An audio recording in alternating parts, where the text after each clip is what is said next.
Last 3 months లో Indian stock market 15% correct అయితే gold prices 25% correct అయ్యాయి. సిల్వర్ ప్రైజెస్ అయితే ఏకంగా 50% కరెక్ట్ అయ్యాయి. ఇప్పుడు ఇన్వెస్టర్స్ అందరి మైండ్ లో రైజ్ అవుతున్న క్వశ్చన్ ఒక్కటే, జనరల్ గా స్టాక్ మార్కెట్స్ పడిపోయినప్పుడు గోల్డ్ ప్రైజెస్ పెరుగుతాయి, అలాగే గోల్డ్ ప్రైజెస్ తగ్గినప్పుడు స్టాక్ మార్కెట్స్ పెరుగుతాయి అంటారు. కానీ ప్రెజెంట్ ఉన్న సిచ్యువేషన్ చాలా డిఫరెంట్ గా ఉంది. Stock markets, gold, silver, crypto currencies and Indian rupees ఇలా వరుస పెట్టి అన్ని ఒకేసారి పడిపోతున్నాయి. ఇన్వెస్టర్స్ అంతా వాళ్ళ డబ్బుని వెనక్కి తీసేసుకుంటున్నారు. సో ఇక్కడ క్వశ్చన్ ఏంటంటే, మరి డబ్బంతా ఎక్కడికి వెళ్ళిపోతుంది? ఫారిన్ ఇన్వెస్టర్స్ ఇప్పుడు వాళ్ళ డబ్బుని ఎక్కడ డంప్ చేస్తున్నారు? ప్రపంచంలో ఎక్కడైనా యుద్ధం వచ్చింది అంటే అందరి చూపు బంగారం మీదే ఉంటుంది. మరి అలాంటి బంగారం ఇప్పుడు ఎందుకు పడిపోతుంది? ప్రెజెంట్ మార్కెట్ లో వచ్చిన కరెక్షన్ ఒక పెద్ద క్రాష్ కి దారితీస్తుందా, లేక ఒక గ్రేట్ ఇన్వెస్ట్మెంట్ ఆపర్చునిటీగా మారుతుందా అనేది నేను ఈ వీడియోలో చెప్పబోతున్నాను. ఈ వీడియోలో మొత్తం 3 పార్ట్స్ ఉంటాయి. First part stock market crash గురించి మాట్లాడితే, second part gold market crash గురించి మాట్లాడుతుంది, అండ్ థర్డ్ పార్ట్ లో మార్కెట్ యొక్క హిస్టారికల్ డేటా ఏం చెప్తుందో డిస్కస్ చేద్దాం. ఒకవేళ మీరు స్టాక్ మార్కెట్ లో ఇన్వెస్ట్ చేస్తున్నా, ఫ్యూచర్ లో ఇన్వెస్ట్ చేయాలనుకున్నా, ఒకసారి ఈ వీడియోని కంప్లీట్ గా చూసి అప్పుడు డెసిషన్ తీసుకోండి. So let's begin. Hello everyone, welcome to today's video and this is your friend Surya. Stock markets ఎందుకు పడిపోతున్నాయో మీకు అర్థం కావాలంటే దాని వెనకున్న లాజిక్ ఏంటో మీకు తెలియాలి. జనరల్ గా ఏ దేశంలో ఉన్న మార్కెట్స్ అయినా స్పీడ్ గా పెరగాలన్నా పడిపోవాలన్నా దాని వెనక FIIs చాలా కీ రోల్ ప్లే చేస్తారు. వీళ్ళని ఫారిన్ ఇన్స్టిట్యూషనల్ ఇన్వెస్టర్స్ అంటారు. అయితే ఈ FIIs అమెరికా లాంటి డెవలప్డ్ కంట్రీస్ కంటే ఇండియా లాంటి డెవలపింగ్ కంట్రీస్ లోనే ఎక్కువ డబ్బు పెట్టుబడి పెడతారు. ఈ డెవలపింగ్ కంట్రీస్ లో రిటర్న్స్ అనేవి ఎక్కువగా ఉంటాయి. At the same time risk కూడా అలాగే ఉంటుంది. అందుకే గ్లోబల్ గా ఎలాంటి నెగిటివ్ న్యూస్ వచ్చినా ఇమీడియట్ గా వాళ్ళ డబ్బుని ఆ దేశం నుండి వెనక్కి తీసుకుని సేఫ్ ప్లేస్ లో ఇన్వెస్ట్ చేస్తారు. ఇప్పుడు దీని గురించి ఎందుకు చెప్తున్నానంటే, ప్రెసెంట్ ఇండియన్ స్టాక్ మార్కెట్ లో ఇదే జరుగుతుంది. లాస్ట్ 3 months లో ఈ ఫారిన్ ఇన్వెస్టర్స్ దాదాపు 1,50,000 కోట్ల రూపాయల డబ్బుని ఇండియన్ మార్కెట్స్ నుండి వెనక్కి తీసేసుకున్నారు. దీనికి మెయిన్ రీజన్ మిడిల్ ఈస్ట్ లో జరుగుతున్న యుద్ధం. చాలా మందికి యుద్ధం జరిగితే స్టాక్ మార్కెట్స్ పడిపోతాయని తెలుసు, కానీ ఎందుకు పడిపోతాయో ఎగ్జాక్ట్ గా తెలీదు. యుద్ధం అనేది ఎప్పుడూ ఒక చైన్ ఆఫ్ ఈవెంట్స్ కి దారి తీస్తుంది. సింపుల్ గా చెప్తా చూడండి. మిడిల్ ఈస్ట్ లో ఎప్పుడు యుద్ధం జరిగినా దాని ఇంపాక్ట్ క్రూడ్ ఆయిల్ మీద పడుతుంది. ఎప్పుడైతే క్రూడ్ ఆయిల్ ఆగిపోతుందో అప్పుడు మార్కెట్ లో ఆయిల్ షార్టేజ్ వచ్చి క్రూడ్ ఆయిల్ కి ధర పెరుగుతుంది. అందుకే గల్ఫ్ కంట్రీస్ లో యుద్ధం వచ్చిన ప్రతిసారి క్రూడ్ ఆయిల్ ప్రైజెస్ పెరుగుతాయి. ఇది ఇండియా లాంటి ఆయిల్ ఇంపోర్టింగ్ కంట్రీస్ మీద చాలా ఇంపాక్ట్ చూపిస్తుంది. ఎలా అంటే, ఒకప్పుడు బ్యారెల్ క్రూడ్ ఆయిల్ ప్రైస్ $60 ఉండేది, కానీ ఇప్పుడు $100 అయింది. అంటే దీని అర్థం గవర్నమెంట్ క్రూడ్ ఆయిల్ ని ఇంపోర్ట్ చేసుకోవడానికి ఖర్చు పెట్టే డబ్బు ఇంతకు ముందుతో పోలిస్తే ఇప్పుడు 50% ఇంక్రీజ్ అవుతుంది. సో జనరల్ గా ఇంటర్నేషనల్ పేమెంట్స్ అన్ని ఎక్కువగా డాలర్స్ లోనే జరుగుతాయి. అందుకే ఇండియన్ గవర్నమెంట్ కూడా ఈ డాలర్స్ ని రిజర్వ్స్ రూపంలో మెయింటైన్ చేస్తుంది. అయితే ఆయిల్ ప్రైజెస్ పెరగడం వల్ల మనకి ఇంతకు ముందుతో పోలిస్తే ఇప్పుడు పేమెంట్స్ కోసం ఇంకా ఎక్కువ డాలర్స్ కావాలి. అంటే ఇండైరెక్ట్ గా అమెరికన్ డాలర్ కి డిమాండ్ పెరుగుతుంది. డాలర్ కి డిమాండ్ పెరిగినప్పుడు డాలర్ యొక్క వాల్యూ పెరిగి దాని ముందు ఇండియన్ రూపీ యొక్క వాల్యూ పడిపోతుంది. ఇదే ఫారిన్ ఇన్వెస్టర్స్ ఇండియా నుండి వెళ్లిపోవడానికి ఒక మెయిన్ రీజన్. ఎప్పుడైతే డాలర్ వాల్యూ పెరిగి ఇండియన్ రూపీ వాల్యూ పడిపోతుందో అప్పుడు అమెరికా నుండి ఇండియాకి వచ్చే పేమెంట్స్ ప్రాఫిటబుల్ గా మారతాయి, కానీ ఇండియా నుండి అమెరికాకి పంపించే పేమెంట్స్ మాత్రం లాస్ లో ఉంటాయి. ఇది అర్థం కావడానికి ఒక సింపుల్ ఎగ్జాంపుల్ చెప్తా చూడండి. సూర్య అండ్ అర్జున్ అనే 2 వ్యక్తులు ఇండియా నుండి అమెరికా వెళ్లారు. సూర్య అక్కడ జాబ్ చేస్తుంటే అర్జున్ చదువుకుంటున్నాడు. సూర్య ప్రతి నెల తన పేరెంట్స్ యొక్క ఖర్చులకి $1,000 పంపిస్తారు. డాలర్ వాల్యూ 90 రూపీస్ ఉన్నప్పుడు తన పేరెంట్స్ కి 90,000 వచ్చేది, కానీ ఇప్పుడు 94 రూపీస్ అవ్వడం వల్ల తన పేరెంట్స్ కి 4,000 ఎక్స్ట్రాగా వస్తుంది. కానీ మనం అర్జున్ విషయానికి వస్తే, అర్జున్ ఖర్చుల కోసం తన పేరెంట్స్ ఇండియా నుండి ప్రతి నెల 90,000 పంపించేవారు.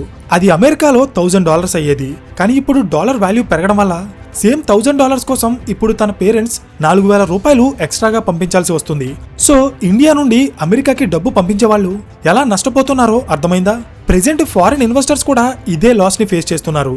ఎలా అంటే, ఎక్కువ లాభాలు వస్తాయనే ఆశతో ఫారిన్ ఇన్వెస్టర్స్ వాళ్ళ డబ్బుని డాలర్స్ నుండి రూపీస్ లోకి మార్చి ఇండియాలో ఇన్వెస్ట్ చేస్తారు. కానీ ఇక్కడ వచ్చిన లాభాలని మళ్ళీ డాలర్స్ రూపంలో మార్చి వాళ్ళ దేశానికి తీసుకెళ్లేటప్పుడు రూపాయి యొక్క వాల్యూ పడిపోవడం వల్ల ఈ లాభమంతా నష్టంగా మారిపోతుంది. అందుకే వాళ్ళ డబ్బుని ఇండియన్ మార్కెట్ నుండి వెనక్కి తీసేసుకుంటున్నారు. ఇందులో భాగంగానే లాస్ట్ 3 months లో ఇండియన్ స్టాక్ మార్కెట్స్ నుండి FIIs దాదాపు 1,50,000 కోట్ల రూపాయల ఇన్వెస్ట్మెంట్స్ ని వెనక్కి తీసుకున్నారు. దీనివల్లే మార్కెట్స్ 15% కి పైగా కరెక్ట్ అయ్యాయి. Next gold. ప్రపంచంలో ఎక్కడైనా యుద్ధం జరిగినా లేదా ఫైనాన్షియల్ క్రైసిస్ వచ్చినా ఇన్వెస్టర్స్ అందరూ వాళ్ళ డబ్బుని స్టాక్ మార్కెట్స్ నుండి గోల్డ్ వైపు మళ్లిస్తారు. అందుకే చాలా సార్లు స్టాక్ మార్కెట్స్ పడిపోయినప్పుడు గోల్డ్ ప్రైజెస్ స్పీడ్ గా పెరుగుతుంటాయి. బికాస్ ఇన్వెస్టర్స్ అంతా గోల్డ్ ని ఒక సేఫ్ హెవెన్ గా కన్సిడర్ చేస్తారు. కానీ చాలా మందికి తెలియని విషయం ఏంటంటే గోల్డ్ అనేది కేవలం స్టాక్ మార్కెట్స్ కి మాత్రమే కాదు, అమెరికన్ డాలర్ యొక్క వాల్యూకి కూడా ఆపోజిట్ గా పనిచేస్తుంది. సింపుల్ గా చెప్తా చూడండి. వీడియో స్టార్టింగ్ లో నేను ఒక పాయింట్ చెప్పాను, ఇంటర్నేషనల్ పేమెంట్స్ ఎక్కువగా అమెరికన్ డాలర్స్ లోనే జరుగుతాయని. అందుకే చాలా దేశాలు వాళ్ళ ఫారెక్స్ రిజర్వ్స్ లో కొంత భాగాన్ని డాలర్స్ రూపంలో మెయింటైన్ చేస్తాయి. అయితే కొన్ని సంవత్సరాలుగా ఈ అమెరికన్ డాలర్ యొక్క వాల్యూ పడిపోతూ వస్తుంది. అందుకే చాలా దేశాల్లో ఉండే గవర్నమెంట్స్ అండ్ సెంట్రల్ బ్యాంక్స్ వాళ్ళ ఫారెక్స్ రిజర్వ్స్ లో ఉన్న డాలర్స్ యొక్క పోర్షన్ ని తగ్గించి దాని ప్లేస్ లో గోల్డ్ ని ఫిల్ చేస్తూ వచ్చారు. అందుకే 2022 తర్వాత గోల్డ్ ప్రైజెస్ స్పీడ్ గా పెరిగాయి. ఇక్కడ మీరు చూస్తున్నది American dollar index and gold prices. 2022 తర్వాత డాలర్ వాల్యూ ఎంత స్పీడ్ గా పడిపోయిందో గోల్డ్ వాల్యూ అంతే స్పీడ్ గా పెరిగిపోయింది. కానీ ఈ స్పీడ్ కి ఇరాన్ ఇజ్రాయెల్ వార్ ఒక బ్రేక్ వేసింది. ఎలా అంటే ఈ వార్ వల్ల క్రూడ్ ఆయిల్ ప్రైజెస్ పెరిగాయి. ఆయిల్ ప్రైజెస్ పెరగడం వల్ల ఇప్పుడు చాలా దేశాల్లో ఉన్న గవర్నమెంట్స్ కి ఆయిల్ కొనడానికి డాలర్స్ కావాలి. అంటే డాలర్ కి డిమాండ్ పెరిగింది. సో డాలర్ యొక్క వాల్యూ పెరగడం వల్ల ఆటోమేటిక్ గా సెంట్రల్ బ్యాంక్స్ గోల్డ్ ని కొనడం తగ్గిస్తాయి. ఎందుకంటే ఒకప్పుడు డాలర్ వీక్ గా ఉందనే వాళ్ళు గోల్డ్ ని హెవీగా కొన్నారు. కానీ ఇప్పుడు అదే డాలర్ స్ట్రాంగ్ గా ఉన్నప్పుడు వాళ్ళు గోల్డ్ ని ఎందుకు కొంటారు? పైగా ఇప్పుడు ప్రపంచ వ్యాప్తంగా ఉన్న ఎన్నో దేశాలకి గోల్డ్ కంటే డాలర్ తోనే ఎక్కువ అవసరం ఉంది. బికాస్ ప్రెజెంట్ ఉన్న గ్లోబల్ కండిషన్స్ కి ఇంటర్నేషనల్ గా ఏ పేమెంట్ చేయాలన్నా దానికి అమెరికన్ డాలర్స్ కావాలి. దీనివల్ల గోల్డ్ కి డిమాండ్ తగ్గిపోతుంది. ఇదే మెయిన్ గా గోల్డ్ ప్రైజెస్ పడిపోయేలా చేసింది. దీనికి ప్రాఫిట్ బుకింగ్స్ కూడా యాడ్ అవడంతో ఒక్క రోజులోనే గోల్డ్ ప్రైస్ 5 to 10% పడిపోయింది. లాస్ట్ 3 years లో గోల్డ్ ప్రైజెస్ దాదాపుగా 200% కి పైగా పెరిగాయి. సో తక్కువ టైంలో ఇంత ఎక్కువ రిటర్న్స్ రావడం చూసిన చాలా మంది రీటైల్ ఇన్వెస్టర్స్ ఈ ప్రైజెస్ పెరగడం వెనక ఉన్న రీజన్ ఏంటో తెలుసుకోకుండా గోల్డ్ అండ్ సిల్వర్ లో హెవీగా ఇన్వెస్ట్ చేస్తూ వచ్చారు. ఇలా ఇన్వెస్ట్ చేసిన వాళ్ళలో చాలా మంది మంచి లాభాలు కూడా సంపాదించారు. అయితే ప్రాఫిట్ సంపాదించిన ప్రతి ఒక్కరికి ఆ ప్రాఫిట్స్ ని బుక్ చేసుకోవడానికి ఒక రీజన్ కావాలి. ఎందుకంటే మార్కెట్స్ పెరుగుతున్నప్పుడు అది ఇంకా ఎంతవరకు పెరుగుతుందో ఎవ్వరికీ తెలీదు. అందుకే మార్కెట్స్ పాజిటివ్ గా మూవ్ అవుతున్నప్పుడు వాళ్ళ పోర్ట్ఫోలియోలో ఉన్న స్టాక్స్ ని కానీ గోల్డ్ ని కానీ ఎవ్వరూ అమ్ముకోరు. కానీ ఎప్పుడైతే మార్కెట్స్ కరెక్ట్ అవడం స్టార్ట్ అవుతాయో అప్పుడు ఇన్వెస్టర్స్ లో ఒక భయం స్టార్ట్ అవుతుంది. ఇక్కడి నుండి మార్కెట్ కింద పడితే అప్పటి వరకు వాళ్ళకి వచ్చిన లాభాలు కోల్పోతారేమో అనే భయంతో వాళ్ళు ఇమీడియట్ గా అమ్మడం స్టార్ట్ చేస్తారు. నిజానికి ఇదే మార్కెట్ ని కూలిపోయేలా చేస్తుంది. దీన్నే పానిక్ సెల్లింగ్ అంటారు. ఆల్రెడీ గ్లోబల్ కండిషన్స్ వల్ల గోల్డ్ కి డిమాండ్ తగ్గిపోతే ఈ ప్రాఫిట్ బుకింగ్స్ వల్ల గోల్డ్ యొక్క సప్లై పెరిగిపోయి దాని ప్రైస్ ఇంకా స్పీడ్ గా పడిపోతుంది. ప్రెజెంట్ మార్కెట్ లో జరిగేది ఇదే. సో ఇక్కడ క్వశ్చన్ ఏంటంటే స్టాక్ మార్కెట్ లో ఉన్న డబ్బు బయటకు వచ్చేస్తుంది, గోల్డ్ అండ్ సిల్వర్ మార్కెట్స్ లో ఉన్న డబ్బు కూడా చాలా వరకు బయటకు వచ్చేస్తుంది. మరి ఈ డబ్బు అంతా అసలు ఎక్కడికి వెళ్తుంది? దీనికి సమాధానం bonds and treasury bills. General గా మార్కెట్స్ వాలటైల్ గా ఉన్నప్పుడు చాలా మంది ఇన్వెస్టర్స్ వాళ్ళ డబ్బుని సేఫ్ ఇన్వెస్ట్మెంట్స్ వైపు మళ్లిస్తారు. ఒకప్పుడు గోల్డ్ ని సేఫ్ ఇన్వెస్ట్మెంట్ గా కన్సిడర్ చేసేవారు.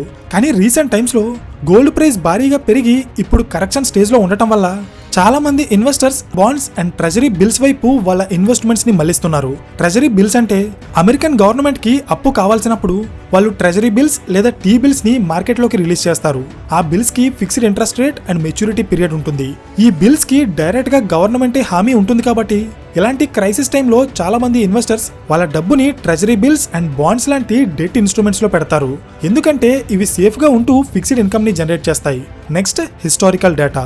డెవలపింగ్ కంట్రీస్ లో ఉండే స్టాక్ మార్కెట్స్ రెగ్యులర్ గా కరెక్ట్ అవడం అనేది చాలా కామన్. నిజానికి ఇది ఒక హెల్తీ సైన్ కూడా. కొంతమంది ఫేమస్ ఇన్వెస్టర్స్ మార్కెట్స్ యొక్క గ్రోత్ కోసం కాకుండా కేవలం కరెక్షన్ కోసం మాత్రమే వెయిట్ చేస్తూ ఉంటారు. ఎందుకంటే మార్కెట్స్ క్రాష్ అయినప్పుడు ఫండమెంటల్ గా స్ట్రాంగ్ గా ఉండే కొన్ని కంపెనీ షేర్స్ చాలా తక్కువ ధరకే దొరుకుతాయి. ఒకసారి మనం ఇండియన్ స్టాక్ మార్కెట్స్ యొక్క హిస్టారికల్ డేటా చూస్తే మార్కెట్ కరెక్ట్ అయిన ప్రతిసారి రెట్టింపు వేగంతో అది పైకి వచ్చింది. ఫారెన్ ఇన్వెస్టర్స్ సెల్ ఆఫ్ చేయడం మళ్ళీ కొన్ని రోజుల తర్వాత బైబ్యాక్ చేయడం అనేది ఇండియన్ మార్కెట్స్ లో చాలా కామన్. కానీ ఇక్కడ ఫోకస్ చేయాల్సిన విషయం ఏదైనా ఉంది అంటే అది మార్కెట్ యొక్క రికవరీ పీరియడ్ మాత్రమే. అంటే మార్కెట్ కరెక్ట్ అయిన తర్వాత మళ్ళీ రికవర్ అయ్యి పాజిటివ్ డైరెక్షన్ లో మూవ్ అవడానికి ఎంత టైం తీసుకుంటుంది అనేదే ఇక్కడ మెయిన్ పాయింట్. జనరల్ గా స్టాక్ మార్కెట్స్ 4 ప్యాటర్న్స్ లో రికవర్ అవుతాయి. అవే V shape, W shape, U shape and L shape. V shape recovery కొన్ని నెలల్లోనే చాలా ఫాస్ట్ గా జరిగిపోతుంది. ఫర్ ఎగ్జాంపుల్ 2020 కరోనా టైంలో మార్కెట్స్ క్రాష్ అయినప్పుడు కేవలం 10 నెలల్లోనే మళ్ళీ రికవర్ అయిపోయాయి.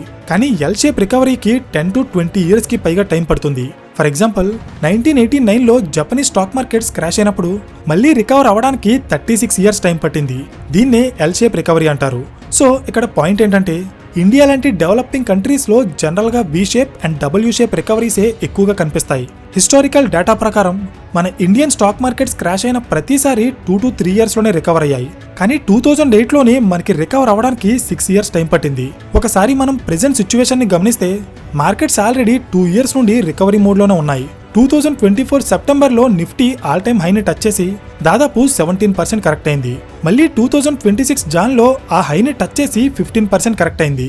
సో టెక్నికల్ గా దీని అర్థం ఏంటంటే నిఫ్టీకి 26,500 దగ్గర హై రెసిస్టెన్స్ ఉంది.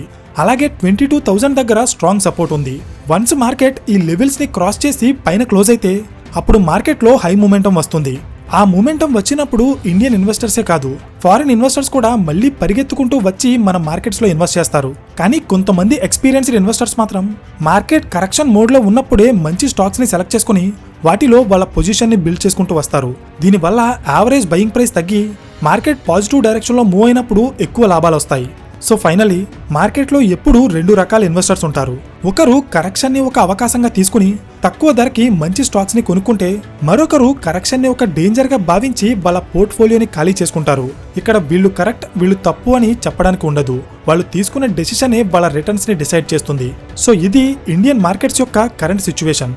ఈ వీడియో మీకు ఇన్ఫర్మేటివ్ గా అనిపిస్తే ఖచ్చితంగా లైక్ చేసి ఇలాంటి మరిన్ని వీడియోస్ కోసం ఛానల్ ని సబ్స్క్రైబ్ చేయండి. So thank you for watching and I will see you in the next video. Till then, this is your friend Surya signing off.